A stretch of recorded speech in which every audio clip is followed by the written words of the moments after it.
आदाब, मैं आमिर रजा, आप देख रहे हैं इंडिया टाइम न्यूज।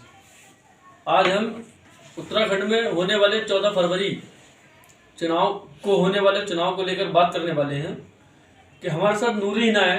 इनसे हम पहला सवाल ये है कि आप चुनाव लड़ेंगी या नहीं लड़ेंगी। स्वागत है आपका इंडिया टाइम न्यूज। पहले तो मैं आपके चैनल को बहुत बहुत धन्यवाद करना चाहती हूँ जो हमारी आवाज़ ऊपर तक पहुँचाते हैं, और साथ ही साथ मैं अपना परिचय भी देना चाहती हूँ। मैं नूरी हिना, दलित बैकवर्ड मुस्लिम मोर्चा से प्रदेश अध्यक्ष। देखिए, आपने मेरे से सवाल बहुत अच्छा किया है कि सबके नॉमिनेशन हो गए हैं और मैं क्यों बची हूँ, ठीक है ना। तो मैं कहना चाहती हूँ इस न्यूज़ के माध्यम से, कोई तो टिकट के लिए बहुत ज़्यादा संघर्ष करता है और कोई बहुत ज़्यादा प्रयास करता है और टिकट के लिए पता नहीं कितना संघर्ष करना पड़ता है, तब जाकर टिकट उनको मिलते हैं।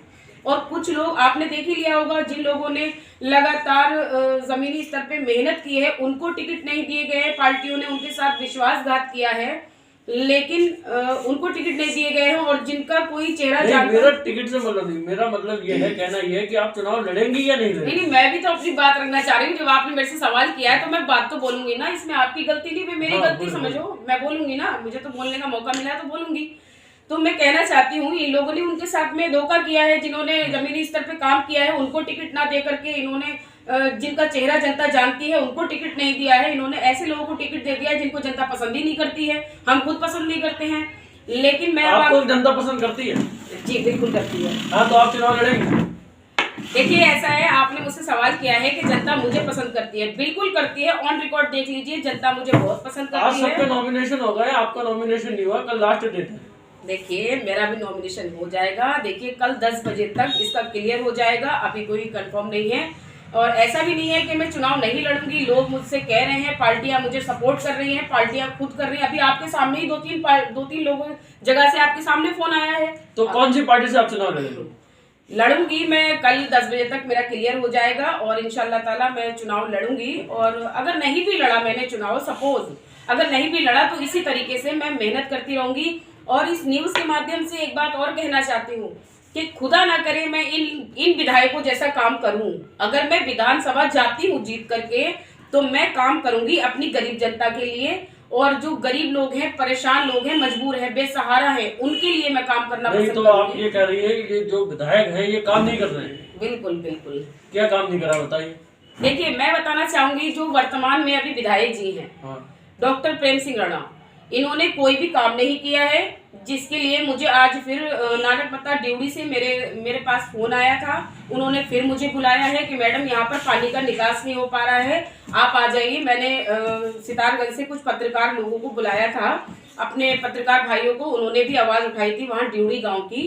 तो वहाँ पर डॉक्टर प्रेम सिंह राणा के कान के नीचे वो गाँव है, डॉक्टर प्रेम सिंह राणा ने वहाँ नहीं देखा। नहीं, खटीमा में मुख्यमंत्री पुष्कर सिंह धामी ने बहुत से काम करे हैं। जी, मैं पुष्कर सिंह धामी जी विधायक हैं, उन्होंने भी काम करे हैं, वो भी एक विधायक है।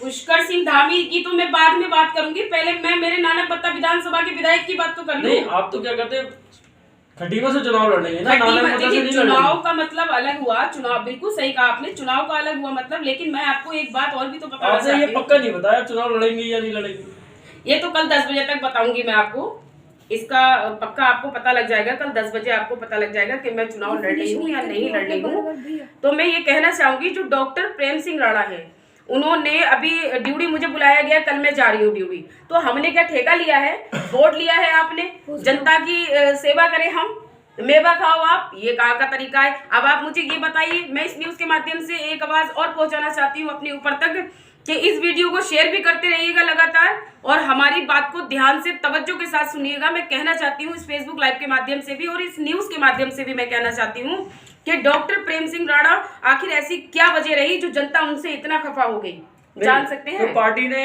जो काम नहीं कर रहे थे, जो चेहरे सही नहीं थे, उन्हें टिकट नहीं दिया, लेकिन डॉक्टर प्रेम सिंह राणा को दोबारा टिकट मिल गया है और 2 बार विधायक भी रह चुके हैं। वो हो सकता है डॉक्टर प्रेम सिंह राणा ने अधिक पैसा जमा कर दिया हो टिकट का, कोई पता भी है भाई, हो सकता है, क्या पता इस बार काम कर रहे हैं।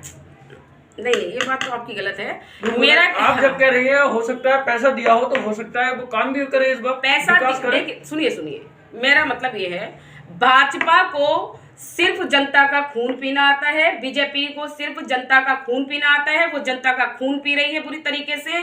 जो टैक्स का पैसा है वो भी डकार रही है, और जो इसने महंगाई कर रखी है, इतना इतना गरीब लोगों को परेशान कर रखा है, इनका खून पी रखा है। जीएसटी देख लो आप, महंगाई देख लो आप, कितनी ज्यादा समस्या है लोगों को। अब जो गरीब लोग हैं उस बेचारे के लिए तो लोन भी नहीं है, अमीर हो या गरीब हो, लोन का सिस्टम तो खत्म ही कर दिया इन लोगों ने। लोन तो है नहीं, भटकते रहते हैं बेचारे गरीब लोग। उन्हें झूठी झूठी घोषणाएं आप देख लीजिए। अभी तहसील में मैंने 1000 से भी ज्यादा महिलाएं इकट्ठा करके वहां पर मैंने रख दी थी। वहां पर भी मैंने तहसीलदार साहब से भी कहा, भाई ये गरीब लोग हैं, राण विवाह है, विधवा महिलाएं हैं, झाड़ू पोछा करने वाली है, इनको एक एक किट दे दीजिए। आप चुनाव लड़ने जा रही हैं और आपके सामने मुख्यमंत्री चुनाव लड़ेंगे और दूसरी तरफ है भुवन कापड़ी जी, और आम आदमी पार्टी से एसएस क्लियर है। जी बिल्कुल।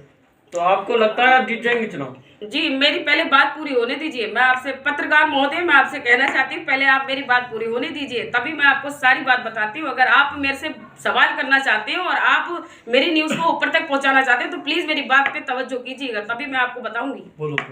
तो मैं ये कहना चाहती हूँ, देखिए ड्यूडी गांव हुआ, ठीक है ना, वहां पर विधायक ने कोई भी विकास नहीं किया। अब आ जाइए इधर कच्ची खमरिया, नानक मता कच्ची खमरिया, मुझे बुलाया गया। उन सारे वहाँ के सिख लोगों ने मुझे बुलाया और समर्थन दिया, सहयोग दिया। उन्होंने कहा विधायक ने अभी तक यहाँ पर आके नहीं देखा। तो हम कहना चाहते हैं कि डॉक्टर प्रेम सिंह राणा जब दो बार विधायक बन चुके हैं ना, वो तीसरी बार तैयारी है। 2 बार विधायक बनने के बाद डॉक्टर प्रेम सिंह राणा ने कुछ नहीं किया, तो तीसरी बार विधायक बनने के बाद में क्या उखाड़ लेंगे विधायक जी? मैं ये कहना चाहती हूँ और ये पूछना चाहती हूँ भारतीय जनता पार्टी से, क्यों ऐसे लोगों को बार बार यहाँ पर उतार रही है जो काम के नहीं है, बिल्कुल सिर्फ अपनी कुर्सियां संभालने के। अभी 325 करोड़ की कोठी डॉक्टर प्रेम सिंह राणा ने बनाई है। क्या बात है, भारतीय जनता पार्टी ने ये निर्णय ले लिया है, ये फैसला ले लिया है कि गरीबों का खून पियो और अपने मकान बनाओ, अपनी कोठियां बनाओ। अब मैं आपको बताना चाहती हूँ दूसरा सवाल। जी, मैं आपको दूसरा सवाल बताना चाहती हूँ। भुवन कापड़ी, हाँ, जो हमारे कापड़ी जी हैं, उनका भी यही कहना है कि भाई ऐसा है, हम काम बाद में करेंगे, वोट पहले लेंगे। नहीं, उनका तो है बेरोजगारी हटाओ, देश बचाओ। तो ऐसे जुमलेबाजी तो सभी करते हैं ना, जुमलेबाजी तो किसी से भी ले लो, जुमलेबाजी तो झूठे लोग करते ही है। हम जैसे सच्चे लोग थोड़ी जुमला फेंकेंगे। हम तो भैया अभी काम कर रहे हैं, तो जीतने के बाद कितना काम करेंगे। तो किस पार्टी से लड़ेंगे चुनाव? ठीक है, पार्टी मैंने कहा ना आपको 10 बजे तक क्लियर हो जाएगा। लेकिन भुवन कापड़ी, मैं भुवन कापड़ी से कहना चाहती हूँ, हमारे जितने भी भाई, हिंदू मुस्लिम जितने भी भाई भुवन कापड़ी को सपोर्ट कर रहे हैं, सहयोग कर रहे हैं, उन्हें समर्थन दे रहे हैं, तो मैं कापड़ी जी से निवेदन करना चाहूंगी, इस फेसबुक लाइव के माध्यम से भी और इस न्यूज के माध्यम से भी मैं निवेदन करना चाहूंगी कि कापड़ी जी कभी भी अपने कार्यकर्ताओं का और जनता का दिल मत दुखाइए। जो इतनी अच्छी तरीके से आपको जनता समर्थन दे रही है और सहयोग दे रही है, इनका दिल बिल्कुल मत दुखाना और इनका सबसे पहले आप काम करना, ठीक है ना। मैं कापड़ी जी को यही संदेश देना चाहती हूँ और कापड़ी जी से भी ये कहना चाहूंगी कि प्लीज हिंदू मुस्लिम की राजनीति बिल्कुल ना करिएगा। विधायक बनने के मुस्लिम की राजनीति कांग्रेस नहीं करती, लोग कहते हैं बीजेपी करती है, आप करिए कांग्रेस। अरे मैं आपको मुद्दा बताती हूँ कैसे नहीं करती कांग्रेस। उत्तर प्रदेश में प्रियंका गांधी ने कहा है कि 40% महिला चुनाव लड़ेगी। उत्तर प्रदेश में, उत्तराखंड में क्यों नहीं? आप बताइए, मुझे इसका जवाब दीजिए। उत्तराखंड में क्यों नहीं लड़ सकती? हमें क्यों नहीं मिला टिकट खटीमा विधानसभा से? हम क्यों नहीं लड़ सके? तो आप तो क्या करते हैं, कांग्रेस से लड़ी कहा रही है, आप कांग्रेस में हो तो आपको चुनाव। हमारा ये मतलब है कि प्रियंका गांधी जी ने कहा है उत्तर प्रदेश में 40% महिला दावेदारी करेगी और चुनाव लड़ेगी। उत्तराखंड में क्यों नहीं लड़ेगी? आप मुझे ये बता दीजिएगा। तो इसका मतलब कहीं ना कहीं कांग्रेस भी सौतेला व्यवहार कर रही है, कहीं ना कहीं कांग्रेस भी सौतेला व्यवहार कर रही है। मैं ये कहना चाहती हूँ, मैं कांग्रेस को बुरा नहीं कह रही हूँ, ना बीजेपी को बुरा कह रही हूँ, ना आम आदमी पार्टी को। जो इसमें बसे हुए हैं उनको मैं बुरा कह रही हूँ, जिन्होंने पार्टियों को गंदा कर रखा है। और मैं ये भी कहना चाहूंगी, भुवन कापड़ी ने कांग्रेस को गंदा कर रखा है। भुवन कापड़ी ने कांग्रेस को गंदा नहीं किया है, मैं ये नहीं कह रही हूँ। आप तो कह रही हो पार्टी को गंदा कर रखा है, तो कांग्रेस पार्टी में खटीमा से तो भुवन कापड़ी की बात चल रही है। देखिए है ना, कापड़ी जी से मैंने अभी आपके सामने इस न्यूज के माध्यम से मैंने क्या बोला, मैंने कहा मैं निवेदन करना चाहती हूँ गरीब जनता का भुवन कापड़ी ध्यान रखें, ख्याल रखें। जिस तरीके से वो खासकर बेरोजगारी को लेकर चल रहा है, बेरोजगारी। हाँ, देख लेंगे विधायक बनने के बाद में कितनी बेरोजगारी खत्म करेंगे, तो हम कापड़ी जी के ही दरवाजे पे न लेके चले जाएंगे खटीमा की जनता को कि इनकी बेरोजगारी खत्म कर दो। भैया बेरोजगारी कहाँ से खत्म कर देंगे? बेरोजगारी सत्ता में बैठी सरकार ने बेरोजगारी खत्म नहीं करी, तो भुवन कापड़ी बेरोजगारी खत्म कर देंगे? बताइए मुझे, कर देंगे? अरे सत्ता में बैठी सरकार है, हमारे माननीय प्रधानमंत्री नरेंद्र मोदी जी ने नोटबंदी से लेके और तुम्हारा ये लॉकडाउन, जीएसटी, महंगाई, पता नहीं कौन कौन सा फलाना ढिमकाना दुनिया भर का उन्होंने सिस्टम जारी करके रख दिया। बताइए मुझे क्या सुविधा मिल रही है गरीबों को? किस महिला बहन को हमारी, किस गरीब बहन को हमारी वो राशन किट मिल गई जो मुख्यमंत्री जी ने घोषणा करी थी कि राशन किट मिलेगी, कि सरकार की तरफ से ये आ रहा है, ये आ रहा है, वो आ रहा है? बताइए मुझे। आप पहले बीजेपी में भी रही, फिर आप आम आदमी पार्टी में आ गई जी, फिर आप सर्वजन स्वराज पार्टी में आई, फिर उसके बाद आपने कांग्रेस में जाने का जोर करा। अब आप किसी पार्टी से नहीं एक संगठन में आ गई। देखिए मैं आपसे एक बात तो बस मैं इतना कहना चाहूंगी आपसे, प्लीज मेरी एक बात सुन लीजिए। बीजेपी में जो मैं रही थी उसकी बात मैं बताना चाहूंगी भैया। मैं ये बताना चाहती हूँ कि बीजेपी में जब महिला मोर्चा उपाध्यक्ष थी जब मैं बीजेपी में रही थी तो बीजेपी वाले मुझसे साफ कहते थे कि मैडम काले बुरखे वाली लेके आना। मैं बता रही हूँ ना आपको, और सुनते होंगे बहुत सारे भाई कार्यकर्ता जितने भी बीजेपी के फेसबुक लाइव पे जुड़े हैं, तो क्षमा चाहती हूँ, फिलहाल जो भी बोल रही हूँ सच बोल रही हूँ, सत्य बोल रही हूँ। जब मुझसे ये कहते थे, जब ये हाँ, तो मैं कह रही थी आपसे, आपने मुझसे सवाल किया कि मुख्यमंत्री जी दोबारा, तो हम ये कहना चाहते हैं कि मुख्यमंत्री जी को बिठाला गया था पद पे क्योंकि भारतीय जनता पार्टी के पास और कोई चेहरा नहीं था सिवाय पुष्कर सिंह धामी जी के। इतने इतने पुराने उनके विधायक थे, इतने पुराने उनके मंत्री थे, उनको उन्होंने मुख्यमंत्री पद पे नहीं बिठाया। धामी जी में पता नहीं कौन सी ऐसी खास बात थी भैया, जो ऐसा मतलब कल के धामी जी उनको पूरा उत्तराखंड थमा दिया। नहीं, उत्तराखंड थमा दिया तो विकास भी तो कर रहे हैं उसी तरीके से। अरे भैया कहाँ विकास कर रहे हैं, हमें तो कहीं दिख नहीं रहा विकास। बस्तियों में करे विकास आके, आप देख सकते हैं लगातार नई बस्ती की आवाज उठाती हूँ। चलिए पहले प्रेम सिंह राणा थे, विधानसभा था उनका, लेकिन अब तो हमारे माननीय मुख्यमंत्री श्री पुष्कर सिंह धामी जी के ही अंडर में आ गया था पूरा उत्तराखंड, फिर क्यों नहीं संभाला उन्होंने बस्तियों में? आप बता सकते हैं? आप देखें पूरे जगह कहते हैं अमाऊ रोड पे लाइटें लगवा दी हैं। अरे भैया अमाऊ में लगाएंगे, उस जगह लगाएंगे जहाँ उनके जगह हर वक्त का निकलना बैठना है। नगरा में करेंगे, लुइया हेट में करेंगे, इधर बस्तियों में आके थोड़ी करेंगे। आप देख लीजिए कितनी समस्या है, जितने आगे चली जाइए उतनी समस्या है। रोड नालियों की सबसे ज्यादा समस्या है। पुष्कर सिंह धामी जी हमें बता दें, एक काम हमें गिना दें कि वो गरीबों के बीच में गए, कभी गरीबों से उन्होंने हालचाल पूछा, कभी भी गरीबों के बीच में जाके उन्होंने पूछा कि चाचा तुम्हें क्या जरूरत है, ताऊ तुम कौन सी परेशानी में हो, कितनी बेटियां फांसी खा खा के मर गई है, बताइए मुझे। मेरे पास लोग मदद लेने के लिए आते, मैंने क्या सबका ठेका थोड़ी ले रखा है, लेकिन लोग क्यों आते हैं मेरे पास मदद लेने के लिए? उन्हें पता है कि हिना मैडम से हमें मदद मिलेगी, इसलिए हम उनके हर वक्त खड़े हो जाते हैं। अभी बीच में एक लड़की आई थी, बेचारी बोल रही थी मेरा निकाह होना है, मैडम कुछ मदद कर दो।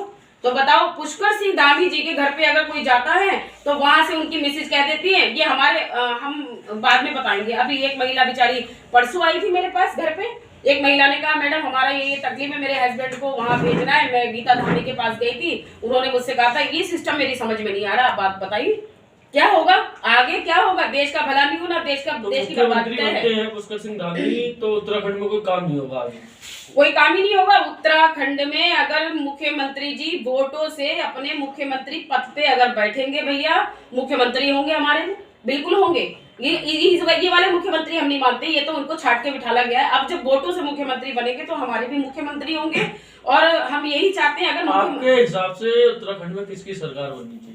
देखिए मेरे हिसाब से तो उत्तराखंड में भैया उसी की सरकार बनना चाहिए जो विकास के बारे में सोचे। चाहे उत्तराखंड में चाहे प्रधानमंत्री फिर से दोबारा नरेंद्र मोदी बन जाए, लेकिन विकास कर दे, ठीक है? हमारा ये कहना है, अगर फिर से बन जाओ भैया तुम, लेकिन विकास के बारे में सोचो। विकास नहीं कर रही।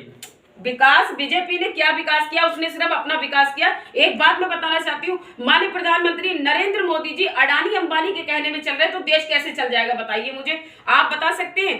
अडानी अंबानी की स्क्रिप्ट है, ठीक है?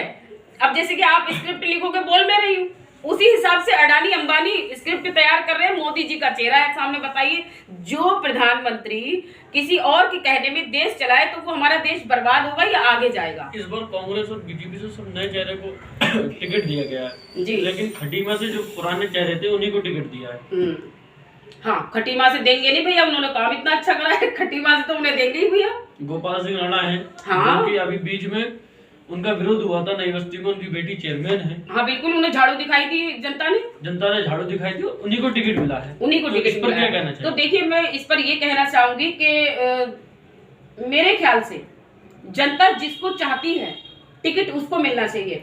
गोपाल सिंह राणा जी, झाड़ू तो जनता ने इसलिए दिखाई थी आम आदमी पार्टी लाने के लिए, और वहाँ पे आपने बहुत कार्य करे हैं, और आप उनकी समस्या को उठाती है, तो उसमें आपका तो नाम ही नहीं आया था कोई, और उन्होंने झाड़ू उठाई थी आम आदमी पार्टी के जिंदाबाद के नारे भी लगाए थे। देखिए हमारा नाम नहीं आया, अगर हमें ये नाम करना होता, अगर नहीं, हमें आपने काम करे हैं और आप चुनाव भी लड़ने जा रही हैं, तो आपका कुछ तो नाम लेते। वहाँ पे आम आदमी पार्टी और केजरीवाल के नाम आ रहे थे, आपका कोई नाम ही नहीं था। देखिए ऐसा है ना, उन्होंने जो नाम लिया है वो जनता हमारी भोली है, हम जनता के ऊपर दोष नहीं रखेंगे, दोष रखेंगे अपने नेताओं के ऊपर, जो बड़े बड़े नेता हैं, ठीक है ना। हमारी जनता वोट भोली तो है, जनता ही देगी ना, जनता देगी, जनता भोली है, और हम जनता की बात पे नहीं जाते कि जनता हमें क्या कह रही है या हमें क्या नहीं कह रही। आपने देख ही लिया होगा, इस्लाम नगर हो गया, अदरवाइज कोई सी भी जगह आप ले लीजिए, अगर महिलाएं इतनी, कोई सी भी महिला, कोई सा भी पुरुष अगर इतनी महिलाएं निकाल के रोड में ले आए, तो आप बताइए, आप जो कहेंगे मैं बीजेपी ज्वाइन करने के लिए तैयार हूँ। और बताओ, अगर महिलाएं इतनी रोड में निकल जाए, भीड़ इकट्ठा करने से थोड़ी कुछ होता है। भीड़ इकट्ठा, अरे हिम्मत होना चाहिए भैया भीड़ इकट्ठा करने के लिए भी।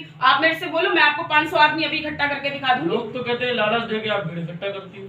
अगर जो ये वाली बात कह रहे लालच देके मैं भीड़ इकट्ठा करती हूँ, आप एक को भी ले आओ मेरे सामने, एक को भी ले आओ मेरे सामने। कहती हो कम्बल बटेगा, कभी कहती हो राशन मिलेगा, लालच देके भीड़ इकट्ठा करती हो आप। और तुम आपसे लोगों का कहना है, नहीं, लोगों का कहना है, ये उन्हीं लोगों का कहना होगा जो अंधभक्त होंगे। भारतीय जनता पार्टी के मिलीजुली सरकार होगी उनकी, ये वही लोग कहते होंगे। मेरी गरीब जनता कभी ये नहीं कह सकती।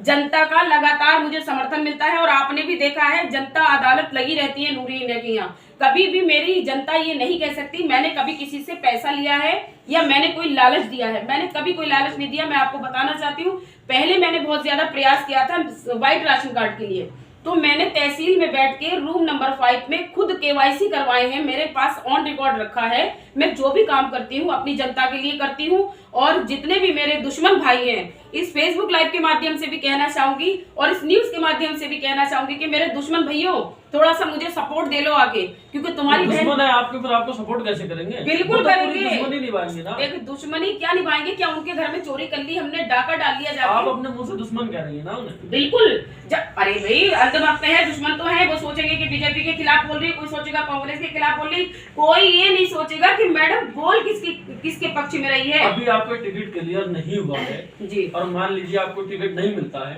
तो आप किसको वोट देंगे? अरे भैया टिकट क्यों नहीं मिलेगा? टिकट हम खुद नहीं ले रहे हैं, टिकट तो मिलेगा। टिकट आप हमसे कहो, हम अभी ले लें। और एक चीज ये, आप खटीमा विधानसभा 70 विधानसभा से चुनाव लड़ेंगे, 69 विधानसभा में रहती हैं, तो आप यहाँ पे वोट कैसे देंगे? आप अपने आप को अब आप यहीं पर अंदाज लगा लीजिए, अब आप यहीं पर अंदाज लगा लीजिए। नानक मता विधानसभा में मेरा निवास है और मैं चुनाव लड़ूंगी खटीमा से, ठीक है ना। नानक मता विधानसभा में लगातार मेरा प्रयास रहा, लगातार मैंने नानक मता की आवाज उठाई है, लगातार मैं लोगों के संपर्क में रही हूँ, काम किया है मैंने। अगर मुझे थोड़ा सा भी लालच होता तो मैं उसी तरीके से, मैं सोचती नहीं जितना मैं नानक मता में कर रही हूँ उतना खटीमा में नहीं। मैं किसी से भेदभाव नहीं करती हूँ और मैं लगातार यहाँ से लेके सितारगंज तक काम करती हूँ। जहाँ मुझे आवाज देती है जनता वहां पहुंचती हूँ। वो तो बात की बात रहेगी, मैं चुनाव लड़ूंगी, आपको 10 बजे तक क्लियर हो जाएगा, मैं चुनाव लड़ूंगी, बिल्कुल लड़ूंगी। लेकिन मैं ये कहना चाहती हूँ साथ ही साथ में कि मेरी जनता के ऊपर ये आरोप ना लगाए जाए कि मेरी जनता मेरे लिए ऐसा कहती है, क्योंकि मैं ये दावे हैं। उन्होंने मुझसे कहा था कि मैडम कम से कम कुछ नहीं तो 200-250 महिला काले पर्दे वाली लाना यहाँ पर, ताकि जो बाहर से नेता लोग आएंगे वो देखेंगे कि मुस्लिम समर्थन हमें मिल रहा है। मतलब भारतीय जनता पार्टी ने हमेशा हिंदू मुस्लिम का विवाद करा है। इसीलिए मैं इस न्यूज के माध्यम से अब पुष्कर सिंह धामी जी पे आती हूँ कि पुष्कर सिंह धामी जी के हाथ में उत्तराखंड का ठेका ना दे जनता। मैं बार बार ये कहना चाहती हूँ क्योंकि पुष्कर सिंह धामी जी कोरोना की तीसरी लहर हैं, ये इस तरीके से लहर बन के आए हैं कि बच्चा बच्चा बीमार पड़ जाएगा, बच्चा बच्चा। ये मैं स्टाम्प पेपर पे लिख के दे दूंगी, गारंटी से लिख के दे दूंगी। पुष्कर सिंह धामी मुख्यमंत्री दोबारा बनते हैं तो दोबारा कोरोना आ जाएगा। काहे के दोबारा बनते हैं भैया? पहले बार में कौन सा बने? वो तो उन्हें पद पे बिठा दिया गया, कोई मिला नहीं तो पुष्कर सिंह धामी को बिठा दिया। बन तो गए मुख्यमंत्री, अब दोबारा ही बनेंगे चुनाव के बाद। देखो जब दोबारा जो मेरी जनता पे आरोप लगाया जा रहा है कि मेरी जनता मुझे ये कह रही है कि मैं उन्हें लालच दे के बुलाती हूँ, ऐसा कुछ नहीं है। मेरा ऑन रिकॉर्ड है, फेसबुक हिस्ट्री चेक कर लीजिए। मैं लगातार गरीबों की मदद करती हूँ और मैं अपने घर से उन्हें राशन जैसा भी होता है, जो भी होता है मुझसे, वो मैं करती हूँ गरीब भाइयों के लिए, गरीब बहनों के लिए। और जो गरीब बेटी हैं उनकी शादी में भी जो भी मेरे से होता है मैं योगदान करती हूँ। और नहीं अगर मेरे से हो पाता है तो मैं उनके लिए चंदा करने के लिए तैयार हो जाती हूँ।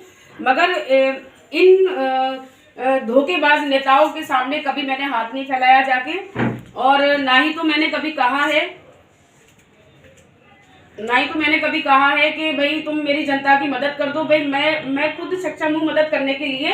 तो जहाँ तक मैं चाहती हूँ कि मैं अपनी जनता की मदद खुद करूँ। इन नेताओं के तलवे चाटने के लिए मैं अपनी जनता को ना भेजूं, धिक्कारे खाने के लिए जनता को ना भेजूं।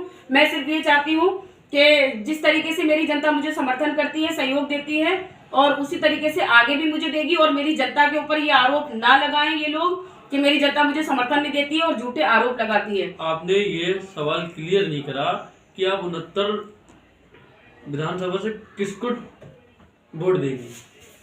देखिए ऐसा है ना, वोट तो वो तो समय आने पे बताया जाएगा कि किसको वोट देंगे। इसलिए आप अपने आप को तो वोट दे नहीं सकती। आप 70 विधानसभा से बिल्कुल नहीं दे सकती, बिल्कुल नहीं दे सकती। और वोट देना भी जरूरी है, दूंगी वोट। लेकिन जिसको मेरा बीजेपी आप नहीं, मैं ये बात कैसे करके आपको बता दूं कि मैं कांग्रेस को दूंगी और बीजेपी को या आम आदमी पार्टी को। बहुत सारी पार्टियां लड़ रही है यहाँ। तो वो तो मेरा मन है, मैं जिसको चाहूँ वोट दूं और जिसको चाहूँ वोट डलवाऊं अपनी जनता से। आपको कितने वोट मिल सकते हैं? आपको कुछ तो आंकड़ा होगा, मुझे इतने वोट मिल सकते हैं। देखिए मुझे वोट मिल सकते हैं, बहुत सारे वोट मिलेंगे मुझे। और ये तो आप जब भी देख लेंगे, जिस दिन नूरी हिना मैदान में उतरेगी उस दिन आप देख लेंगे कि वोट मुझे कितना मिलेगा। उस दिन आप खुद देख लीजिएगा कि मेरी जनता मुझे कितना समर्थन करती है, कितना सहयोग देती है। क्योंकि जिस जगह से मैंने मीटिंग की थी उसके दूसरे दिन दूसरी पार्टी वालों ने मीटिंग की थी जाके, तो वहां पर जनता ने कितना समर्थन दिया था वो तो आपने भी देखा, ठीक है ना। जब मैं मीटिंग करती हूँ तो मेरा जनसैलाब देखने का होता है। अदरवाइज जो भी पार्टी जाके मीटिंग करती है उनका जनसैलाब आपको देखने को मिलता होगा, एक मेरा देखने के लिए मिलता होगा। नूरी हिना ने अकेले मेहनत की है, नूरी हिना ने अकेले संघर्ष किया है, किसी की मदद ना लेके, ऊपर वाले का नाम लेके। मैं हमेशा अपने गरीब जनता के साथ खड़ी हूँ और इसी तरीके से खड़ी रहूंगी। एक बात और बताना चाहूंगी मैं इस न्यूज के माध्यम से। देखिए तहसील में मैं अपनी जनता को इसलिए लेके गई थी कि वहां पर जो घोषणाएं हो रही थी, बड़ी बड़ी जो योजनाएं निकाली जा रही थी, मैं अपनी जनता से कह रही थी कि आप लोग तहसील में मत जाइए, तहसील में मत भटकिए, तहसील में जाने से आपका कोई काम नहीं होगा। मैं लगातार जनता को जागरूक कर रही थी। इसलिए मैंने अपनी महिलाओं बहनों को तहसील में ले जाके धरना प्रदर्शन दिया था और उनको दिखाया था कि आप देखिए कि आपको कोई भी सुविधा नहीं मिल रही है, यहाँ पर ना कोई योजना मिल रही है। हमारी गरीब बहनें सुबह से लेकर दोपहर के बाद उठ के वहां से आई हैं और हमें झूठा आश्वासन दिया गया था। हमने भी अनुशासन बना के रखा और लगातार हमारा तहसील से इस्लाम नगर तक लाइव चलता आया। आप देख सकते हैं, फेसबुक चेक कर सकते हैं, लगातार हम लाइव पे यही बोलते आए, बीजेपी मुर्दाबाद, यहाँ का सीएम मुर्दाबाद। हमने यही नारा लगाया और यही नारा लगाते लगाते हम यहाँ तक आए, क्योंकि हमारी जनता बहुत परेशान हाल थी जब भी तहसील में जाके धरना प्रदर्शन दिया था। आप ये बताइए, यहाँ के मुख्यमंत्री होने के बाद भी हमारी जनता को एक महिला को भी राशन किट का कोई भी लाभ नहीं मिला। जो इन्होंने बड़ी बड़ी बातें कही थी कि राशन बट रहा है, कि कम्बल बट रहे हैं, कुछ नहीं मिला हमारी जनता को। ये नूरी हिना थी जो कि ये कल क्लियर करेंगी कि 10 बजे तक ये चुनाव लड़ेंगी या नहीं लड़ेंगी। खास बातचीत के लिए धन्यवाद। देखते रहिए इंडिया 10 न्यूज।